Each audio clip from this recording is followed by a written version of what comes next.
Lausa, ma arvan, 10 Eesti erinevat kokka on teinud tänase peolaua. Siin on väikseid mõnusaid suupisteid, mõned neist on magusad, aga suurem osa soolased. Ja kuna me oleme Jõhvi kontserdimajas, siis on selle kandiku teinud Aleksandr Nikoškov, kes on Mozart Cateringi peakokk ja töötab tegelikult siinsamas majas. Peipsi kuumsuitsu latikapasteet, Mozarti leiva ja forellimarjaga. See on siis see kaunis rivi siin. Siis edasi läheb leivakorvike hernekreemi ja Sigvari kuumsuitsu peekonirulliga. Kes on Sigvar? See jääb küll saladuseks, aga ma selgitan selle välja. Männiku talu karturirull, heeringa forsmaki ja Mozarti riivleivaga. Karturirull, ma arvan, et see on siin.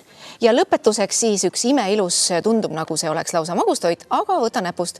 See on Virumaa metsjänese liha trühvel peedimahla želeega, nii et kokad on tublisti pingutanud, et kogu seda kaunidust täna külaliste ette tuua.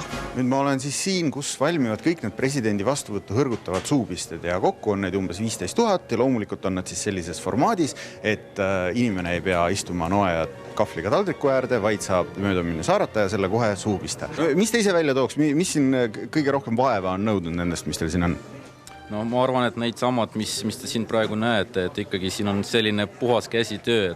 See on metsjänese trühvel marineeritud peedimahla želeega. Kirjeldage, kuidas see protsess siis käib ka, kuidas see valmistatakse?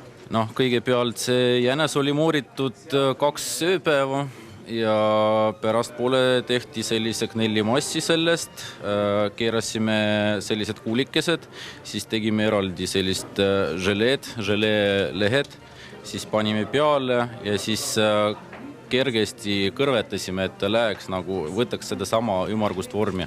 On tõesti uskumatult hea. Selline peedi nüanss on ja see jänesekreem on tõesti selline nagu trühvli struktuuriga ja samas väga hea jänese maitsega. On tõesti suurepärane. Suur aitäh!